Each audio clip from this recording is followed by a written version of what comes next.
নিকলি হাওর অমায়িক প্রাকৃতিক সৌন্দর্যের নিদর্শন হচ্ছে এই হাওর। দিগন্ত বিস্তৃত পানির বুকে দ্বীপের মতো ভেসে থাকা ছোট ছোট গ্রাম, স্বচ্ছ পানি, মাছ ধরতে জেলেদের ব্যস্ততা, রাতারগুলের মতো ছোট জলাবন ও খাওয়ার জন্য হাওরের তরতাজা নানা রকম মাছ এবং নৌকায় ঘুরে বেড়ানোর আনন্দ পেতে চাইলে চলে যান নিকলি হাওরে। হাতে একদিনের সময় নিয়ে ঢাকা থেকে খুব অল্প বাজেটের মধ্যেই ঘুরে আসা যায় কিশোরগঞ্জের এই নিকলি হাওর থেকে। তো এই নিকলি হাওর যেভাবে যাবেন, ঢাকার সায়দাবাদের গোলাপবাগ থেকে কিশোরগঞ্জগামী যে কোনো বাসে পুলের ঘাটে এসে নামবেন। ভাড়া পড়বে জনপ্রতি 150 থেকে 250 টাকার মধ্যে। তাছাড়াও এখানে ট্রেন দিয়েও যাওয়া যায়। সেই ক্ষেত্রে কমলাপুর থেকে কিশোরগঞ্জগামী 11 সিন্ধুর প্রভাতী সকাল 7টায় ছেড়ে যায়, যেতে সময় লাগে 2 থেকে 2.5 ঘন্টা। তারপর ওখান থেকে সিএনজি দিয়ে চলে যাবেন নিকলি বেড়িবাঁধি স্পটে। সিএনজি ভাড়া পড়বে জন প্রতি 50 থেকে 60 টাকা করে।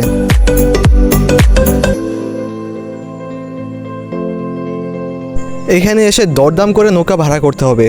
এক্ষেত্রে বড় নৌকার ভাড়া পড়তে পারে 3 থেকে 4 হাজার টাকা এবং ছোট নৌকার ভাড়া পড়তে পারে 1 থেকে 2 হাজার টাকার মতো।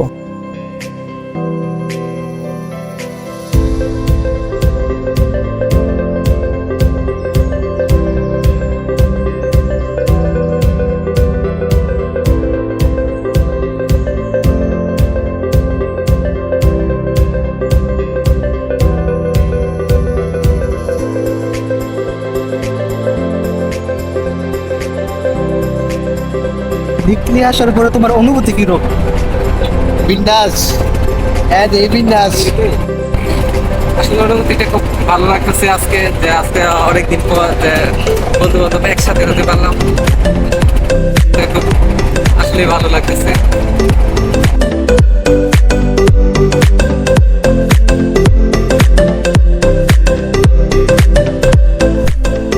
নৌকা দিয়ে হাওরে ঘোরার সাথে সাথে চারপাশের মোহনীয় রূপ দেখতে বেশ ভালোই লাগবে।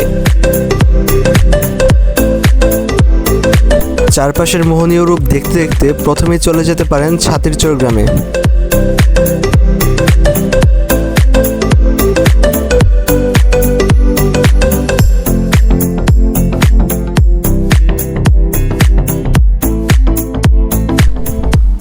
সিলেটের রাতারগুলের মতো জলাবনের মুগ্ধতা দেখতে দেখতে দুচোখ জড়িয়ে নেওয়ার পাশাপাশি শীতল জলে গা ডুবিয়ে শরীর শান্ত করার কাজটা এখানেই সেরে ফেলতে পারেন।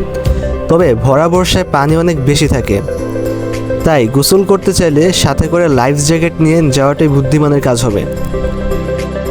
গোসল করা শেষ হলে এখান থেকে চলে যাবেন নিকলি মিঠামইন। মিঠামইন যাওয়ার পথে নৌকা থেকে সেনাবাহিনীর প্রকল্প দেখে যেতে পারবেন।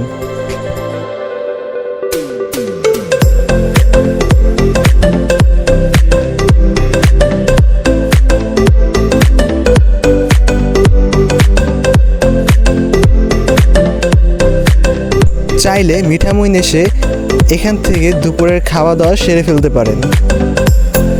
যদিও এখানে খাবারের দামটা একটু বেশি, সেক্ষেত্রে আপনারা এখান থেকে বড় বাজার চলে যাবেন।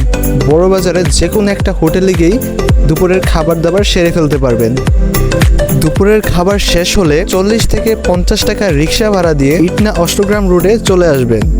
বিস্তৃত এই পানির বুকের মধ্যে দিয়ে বয়ে গেছে সুন্দর একটি রাস্তা, যা দেখতে অনেকেই ভিড় করে। আর এই অষ্টগ্রাম নিয়ে যাবতীয় সব তথ্য পরের ভিডিওতে দেওয়ার চেষ্টা করব। তো আজকের মতো এতটুকুই, দেখা হবে পরের ভিডিওতে।